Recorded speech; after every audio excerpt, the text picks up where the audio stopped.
हो जाएगा।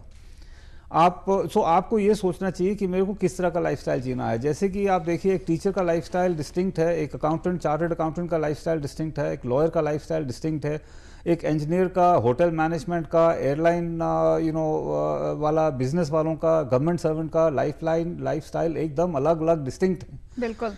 अब जो आपने कहा कि मैं अभी पहले अपना ग्रेजुएशन करने के बाद जॉब करूं कि सीधा पोस्ट ग्रेजुएशन करूं, जॉब करने में बेनिफिट्स भी हैं। वो ये कि आप 2-3 साल जॉब करने के बाद आप में मैच्योरिटी आती है, आप में वो इनिशियल रगड़ा लगता है, सो टू स्पीक। और उसके बाद अगर आप पोस्ट ग्रेजुएशन में जाती हैं तो उस पोस्ट ग्रेजुएशन की अर्निंग आपको जो होती है, जो नॉलेज गेन होती है, वो बहुत सॉलिड होती है। मगर दूसरी कॉन्वर्स साइड भी इसकी इक्वली ट्रू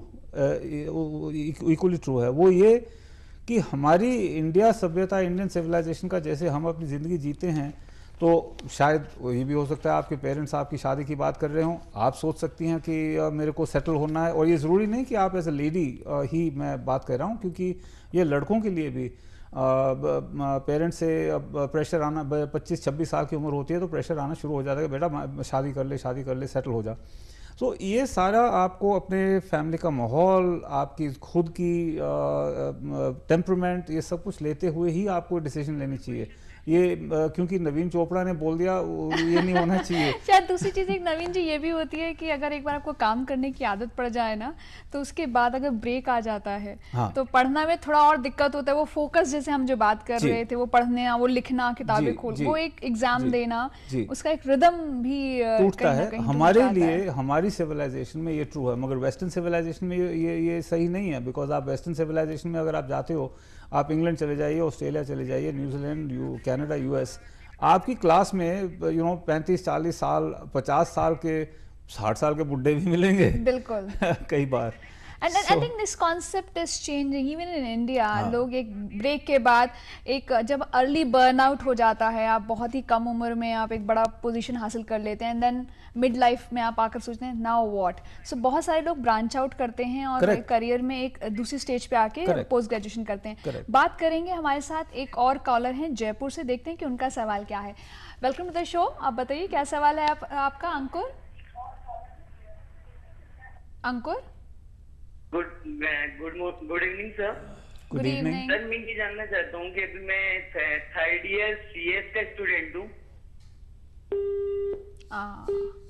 ऐसे हमारी फोन लाइन जो है वो डिस्कनेक्ट हो गई। तो हम बात कर रहे थे कि इवन एक ब्रेक के बाद ही पढ़ाई की जा सकती है। तो अब जब आप स्किल्स की बात करें तो वहीं पर हम वापस लौट कर आते हैं कि सेल्फ असेसमेंट शुरुआती दौर में ही हो जाना चाहिए। बिल्कुल हो जाना चाहिए, और ये कंटिन्यूस होना चाहिए, क्योंकि आज के समय हमारी टेम्परमेंट भी डेवलप होती हैं, बदलती हैं। आज हमें कुछ चीज़ अच्छी लगती है, कल को नहीं अच्छी लगती है।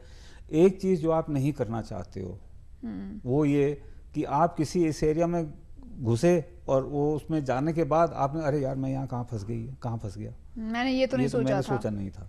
तो उसकी इन्वेस्टिगेशन करना, शुरू में थोड़ा सा इन्वेस्टिगेटिव माइंड रखना भी बहुत ज़रूरी है। हम रिसर्च की बात करते हैं, जैसे आपने कहा कि यहाँ हमने अपने आप को एसेस कर लिया, देख लिया कि कम्युनिकेशन स्किल्स अच्छे हैं, लुक अच्छा है, तो मीडिया लाइन में जाना चाहिए, सोच लिया और एडमिशन भी ले लिया। पर जब आप रियल लाइफ में आए एंड देन यू रियलाइज, तो इसके लिए रिसर्च करना एक ज़रूरी एस्पेक्ट हो जाता है। तो रिसर्च का क्या प्रोसीजर होना चाहिए, किन लोगों से बात करनी चाहिए?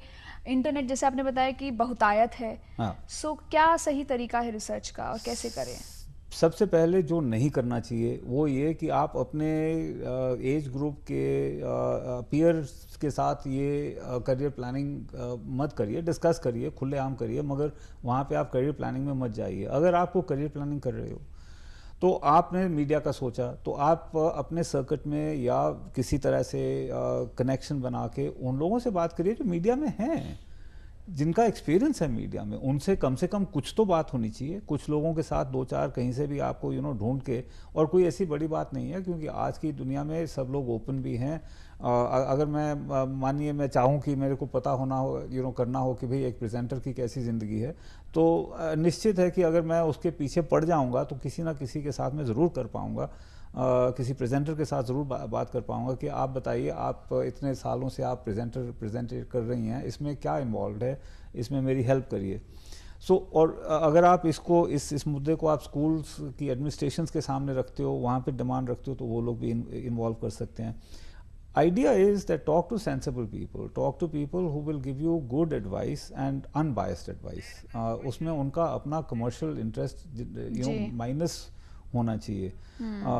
और इस एजुकेशन इंडस्ट्री में या करियर डेवलपमेंट इंडस्ट्री में फ्रैंकली स्पीकिंग खुद का कमर्शियल इंटरेस्ट पहले आ ही नहीं सकता. बिल्कुल. और साथ ही आपने एक बहुत ही इंटरेस्टिंग बात बोली थी कि एक जॉब का ऑप्शन तो चूज़ कर लिया, करियर तो चूज़ कर लिया, पर हमने उस करियर के लिए जिस तरह का लाइफस्टाइल चाहिए उसके लिए अपने आप को तैयार नहीं किया.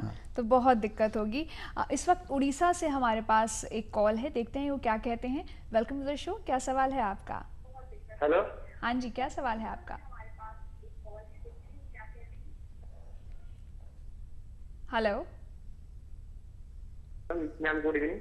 Good evening. सवाल बताइए अपना प्लीज.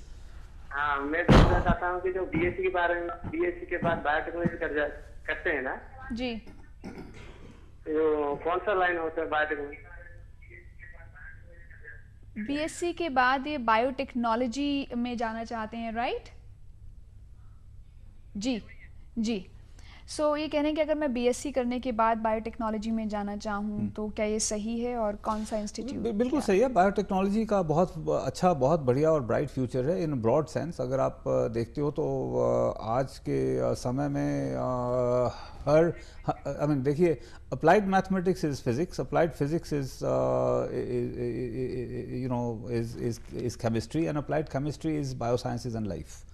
और हम लाइफ साइंसेज में जब आप जाते हो तो चाहे वो क्रॉप्स हो, चाहे वो ह्यूमन साइकिल हो, एनिमल साइकिल हो, it is too much research going on in this. Too many products are being developed as a consequence of this.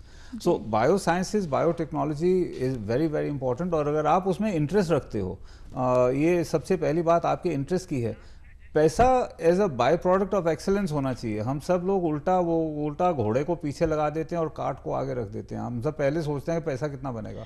I think वही ना कहीं वो नवीन जी, जैसे हम जो कार्यक्रम के शुरू होने से पहले बात कर रहे थे, जब माँ बाप या बच्चा इन्वेस्ट करता है पैसा खूब सारा, तो उन्हें ये भी होता है कि रिटर्न कहाँ से मिलेगी, कि कितनी रिटर्न मिलेगी, कितनी जल्दी मिलेगी. और फिर आज के टाइम में अगर आपको अपनी गृहस्थी चलानी है तो भी पैसा चाहिए.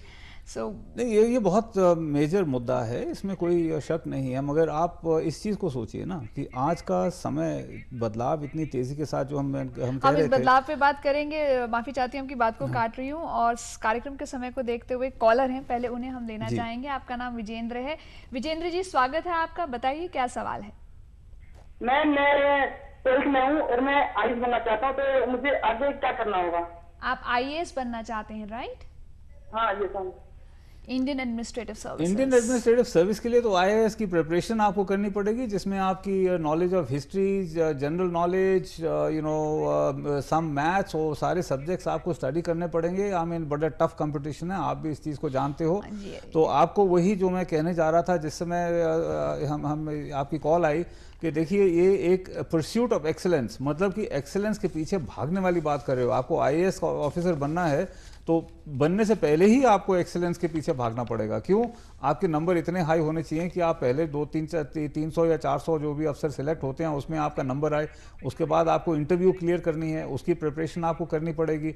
आपकी कम्युनिकेशन स्किल उसमें आएगी, आपकी पर्सनैलिटी उसमें आएगी. जी, तो यानी कि एक ओवरऑल आपका जो पर्सोना है, आपको अपने सारी लाइफ स्किल्स, वैल्यूज, एटीट्यूड्स, सब पर आपको काम करना है. और ये अपने आप में एक अलग, अगर हम आईएएस पे बात करने बैठे, अपने आप में एक अलग पूरा टॉपिक हो सकता है.